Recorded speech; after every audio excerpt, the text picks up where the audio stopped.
ስለ ፍትህ ምን ያህል ጠይቀን እናውቃለን? ካዕባ የመፈራረስ አደጋ ላይ ይወድቃል። ከነዚህ ሶስት ክስተቶች ምን ተምረናል? አራቱም አመራሮች ጫፍ ጫፉን ይዘው ሀጀር አልአስወድን መሀል ላይ እንዲያስቀምጡት ይደረጋሉ። ፍትህን አጥቶ በየቦታው በተስፋ መቁረጥ ስሜት አልተቀመጠምን? ሀጀር አልአስወድን ቦታዋ ማን ይመልሳት የሚል ጥያቄ ተፈጠረ።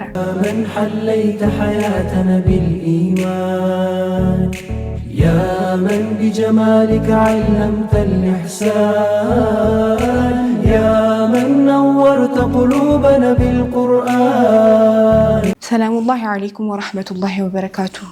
ይህ በሙስሊም ተማሪዎች ሊግ እየተዘጋጀ የሚቀርብላችሁ የረቢዕ መሰናዷችን ነው።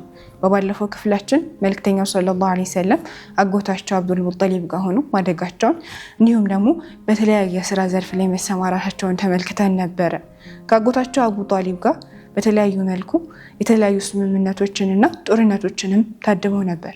መልእክተኛው ሰለላሁ ዐለይሂ ወሰለም ከወጣትነት ዝቅ ባለ እድሜ በነበሩበት ሰዓት ላይ አልፉጃር የተባለው ጦርነት ላይ ከአጎታቸው ጋር ተሳትፎ ነበር። በዚህ ጦርነት ላይ የተለያዩ ቀስቶችን በማቀበል እንዲሁም ደግሞ እርዳታዎችን በማድረግ ቆይተዋል። ይህ የሚያሳየው መልእክተኛው ሰለላሁ ዐለይሂ ወሰለም ከአካባቢው ማህበረሰብ ባህል ጋር እንዲሁም ደግሞ የተለያዩ ጸቦች ሲፈጠሩ ጸቦቻቸው ምንድን ነው፣ የተለያዩ የፍትህ ጥሰቶች ሲፈጠሩ ደግሞ እነዛን ነገራቶች እየጠየቁ እያስተነተኑ እንዳደጉም ጭምር ነው። በዚህ አያበቃም። ጦርነቱ ላይ ከተሳተፉ በኋላ በአልፉድር ስምምነት ላይም ተሳታፊ ሆነው ነበር። የአልፉድር ስምምነት እንዴት ተከሰተ ብለን ወደኋላ ስንመለስ አንድ ነጋዴ ወደ መካ በመምጣት ለአንድ ባለ ሀብት የቁረይሽ አመራር እቃ ይሸጥለታል። ታዲያ ይህ አመራር እቃውን ከወሰደ በኋላ ክፍያ አልፈጽምም በሚል ግብግብ ውስጥ ይገባል።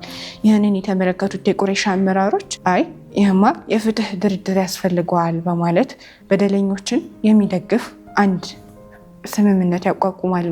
ይህ ስምምነት ማንም ሰው ከተበደለ ከዛ ሰው ጎን ሊቆሙ እንዲሁም ደግሞ ሀቁን ሊያስመልሱለት ነበረ።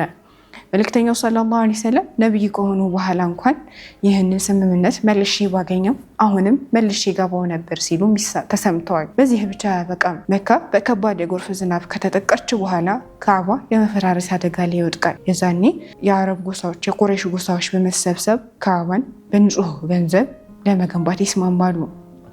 ግንባታውም ጥርት ባለ የተለያየ የወለድ ገንዘብ ባልገባበት መልኩ ከተከናወነ በኋላ ሀጀር አልአስወድን ቦታዋ ማን ይመልሳት የሚል ጥያቄ ተፈጠረ። አንዱ ጎሳ መሪ ብቻ ሄዶ ካስቀመጠው ሀጀር አልአስወድን እኔ ብቻ ነኝ ታላቅ ብሎ ጥያቄ ሊያቀርብ ነው።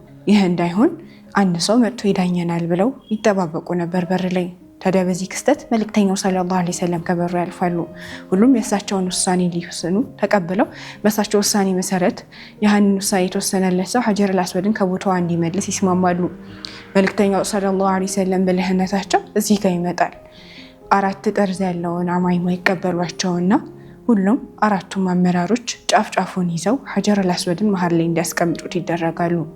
በዚህ መልኩ እኔ በላይ ነኝ እኔ በታች ነኝ ሳይባባሉ አራቱም እኩል ሆነው ሀጀር አልአስወድን ከቦታዋ እንዲያስቀምጡት ያደርጋሉ።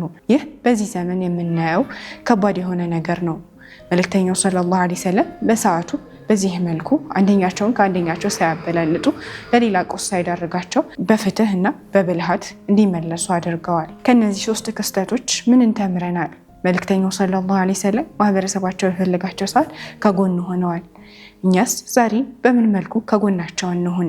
ማለትም ማህበረሰባችን አልተቸገረምን? ፍትህን አጥቶ በየቦታው በተስፋ መቁረጥ ስሜት አልተቀመጠምን?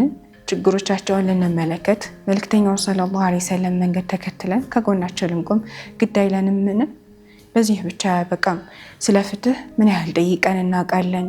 እኛስ በትናንሽ ነገራቶች መብታችን ሲጣስ ምን ያህል ሀቃችንን እናስጠብቀናል?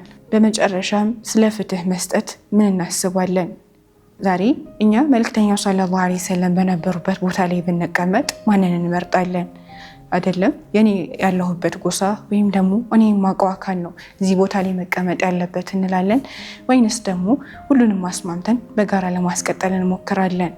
ይህ መልእክተኛው ሰለላሁ ዐለይሂ ወሰለም በወጣትነታቸው ካሳለፏቸው መንገዶች እኛ ወደ ህይወታችን አምጥተን ራሳችንን የምንጠይቅበት የምንመረምርበትና ምን አይነት አካሄድ መሄድ እችላለሁ የሚለውን የምናስተነትንበት ነው። በቀጣይ ክፍሎች ሌሎች ማንነታቸውን አብረን የምንመለከት ይሆናል።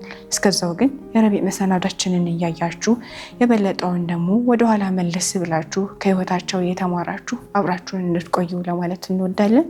ሰላሙላሂ አለይኩም ወራህመቱላሂ ወበረካቱሁ። من حليت حياتنا بالإيمان يا من بجمالك علمت الإحسان يا من نورت قلوبنا بالقرآن